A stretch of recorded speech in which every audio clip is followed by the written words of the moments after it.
Hi, എല്ലാവർക്കും നമസ്കാരം.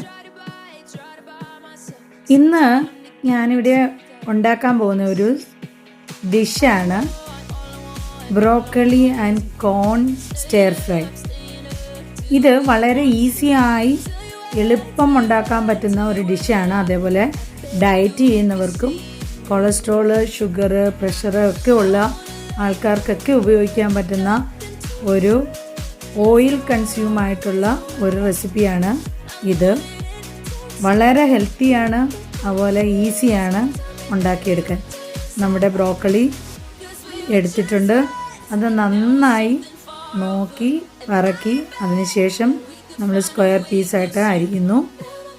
അരിഞ്ഞ ബ്രോക്കലി കഴുകി വൃത്തിയാക്കിയതിന് ശേഷം നമ്മൾ കോണും കൂടെ ഇവിടെ എടുത്തിട്ടുണ്ട്.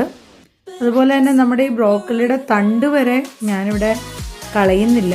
അതിൻ്റെ തൊലിയൊക്കെ ചെത്തിക്കളഞ്ഞതിന് ശേഷം അതും ചെറിയ സ്മോൾ പീസായിട്ട് കട്ട് ചെയ്ത് നമുക്ക് ഉപയോഗിക്കാം. നല്ലതാണ്. അതുകൊണ്ട് ഇതും കളയേണ്ട ആവശ്യമില്ല. നമ്മുടെ കോണും നമ്മളത് കഴിഞ്ഞ് നമ്മളിവിടെ എടുക്കുന്നുണ്ട്. കോണും ഞാൻ ഫ്രഷ് കോണാണ് എനിക്ക് കിട്ടിയേക്കുന്നത്. അത് അതിൻ്റെ തൊലിയൊക്കെ കളഞ്ഞ് കോണ് എടുത്തതിന് ശേഷം അത് സ്മോളായിട്ട് ഞാൻ കട്ട് ചെയ്യുകയാണ്. എന്താണെന്ന് ചോദിച്ചു കഴിഞ്ഞാൽ നമുക്ക് ഈ ബ്രോക്കലിയുടെ കൂടെ തന്നെ അതിട്ടിട്ട് ഒന്ന് ബോയിൽ ചെയ്തെടുക്കണം. അതിനു വേണ്ടിയാണ് ഞാനിവിടെ 2 കോണാണ് റെഡിയാക്കി എടുത്തിരിക്കുന്നത്.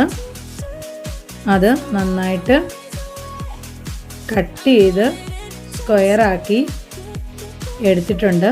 നമുക്ക് അതിന് ശേഷം ഈ ബ്രോക്കലിയും കൂടെ ഒരുമിച്ച് ഇട്ട് ബോയിൽ ചെയ്യാം.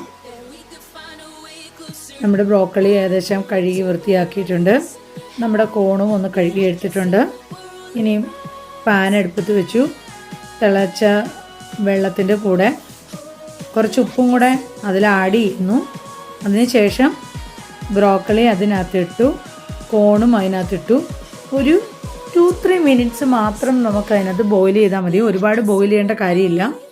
കാരണം ഇത് പച്ചയ്ക്ക് വരെ കഴിക്കാവുന്നതാണ്. ഹെൽത്തി ആയിട്ട് കഴിക്കുന്നെങ്കിൽ ഏറ്റവും നല്ലത് അധികം വേവാത്തതാണ്. നമ്മുടെ പാൻ അടുപ്പിൽ വെച്ചിട്ടുണ്ട്. 2-3 സ്പൂണ് ഓയിൽ നമുക്ക് ചേർത്ത് കൊടുക്കാം. എന്തിനാണെന്ന് ചോദിച്ചാൽ അത് ഒന്ന് അടുക്കി പിടിക്കാതിരിക്കാൻ മാത്രം. വളരെ ഓയിൽ കൺസ്യൂമാണ്. അതുകൊണ്ട് നല്ല ഹെൽത്തി ആയിട്ടൊരു ഫുഡാണ്. എല്ലാവരും ഉണ്ടാക്കി കഴിക്കണം.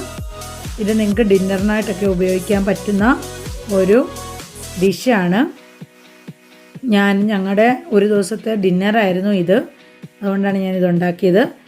ഞാനവിടെ അത് വെച്ചതിന് ശേഷം ചെറുതായിട്ടൊന്ന് വാട്ടിയെടുക്കുന്നു. അതിനുശേഷം ഒരു ലേശം സോയ ഒഴിച്ചിട്ടുണ്ട്. അതുപോലെ തന്നെ